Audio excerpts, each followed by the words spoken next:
在俄乌冲突之中，俄军的营级战斗群，这个就是它的合成营啊，这个 BTG 那是颇为引人关注。那最近呢，我们央视曝光了我们解放军的重装合成营，俄罗斯那边要是看了呀，估计他心里不是滋味。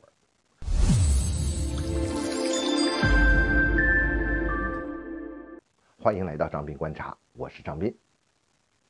俄罗斯啊，它重点建设的合成营啊，在俄乌冲突中其实表现还真不咋地。外界总是习惯性的把这俄罗斯和解放军给联系起来，对咱们解放军的合成营也有各种分析和猜测。那这也不奇怪嘛，因为这个合成营啊是中俄军改的直接产物。但是咱们解放军的军改和俄军那边的军改那是天壤之别，它不是一回事。在这方面呢，俄罗斯要学的东西是很多很多，而且很多呀，他也学不来。这最近呢，我们的央视就播出了一段这个从无人机这个视角航拍的咱们某合成营的画面。那可以说呀，这次是一次很高调的曝光。这视频不长啊，但是呢很有看头。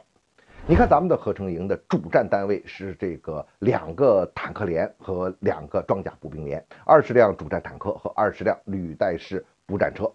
而且我们还可以看到啊，这个合成营里边的这个营属的炮兵、指挥、侦察、工兵等不同的分队，各种车辆加起来啊90多辆。咱们再看这些装备吧啊，这个画面中出现的都是咱们的第3代的主战装备，99坦克呀，这04A 重型步战呐，07B 122毫米自行榴弹炮啊，双35自行高炮等等这些武器装备啊。我呢还特别的就注意了一下，我们的重装合成营里边还有足够的工兵车辆和装甲救援车，这个是太重要了。你看这个俄军合成营啊，它由于缺乏这些东西啊，它就出现了一个刀锋锋利、刀背不给力的弊端啊，是个大败笔，而且在战场上吃了大亏。你看这个俄乌冲突初期，俄军的快速突击其实干的还是不错的。这个合成营啊，它的突进非常的快，被称为这个刀锋特别的锋利。但是当它一旦遇到阻碍，你就比如说前方的这个，我记得有一次他们这个前方啊往突进的这个合成营在前方遇到了一个陆地的桥梁的倒塌，这还不是这个水上的桥梁倒塌呢，就是路上的这么一个公路桥倒了。整个合成营由于缺乏这个工兵的装备，只能等后面的师旅一级的部队来解困。你这么一搞，合成营这个快速突击的作用就没什么用了呀，对吧？俄军现在的合成营 BTG 呢，大约每个营啊有1000到1500人，还有这个坦克呀、步战呐、炮兵啊、防空等单位啊，这都有，各种车辆呢有130多辆。你看上去这人数和装备数量那是真不少，但是呢，这只是表面上的。俄军的这个合成营，就这 BTG 呢，它本质上啊，它还是从这个机械化的步兵改编而来的，只是加强了一个10车制的坦克营啊。不但说这个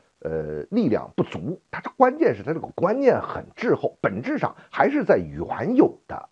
这个机械化的步兵上进行小修小补。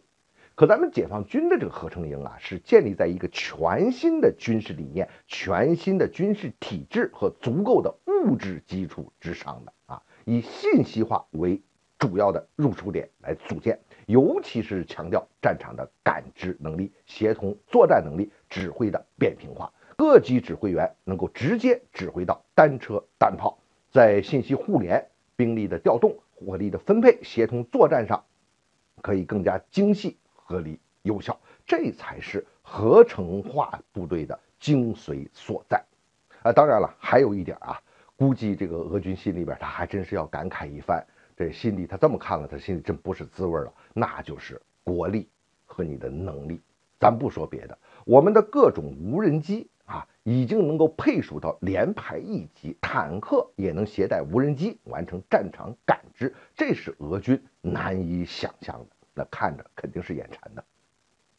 中俄2国陆军你现在要对比一下，那几乎就是2个时代的军队了。解放军对标的对手，那早已经不是当年那个不负当年之勇的这俄罗斯陆军了。我们对标的是谁？是信息化水平极高、机动性和火力极强的美国陆军。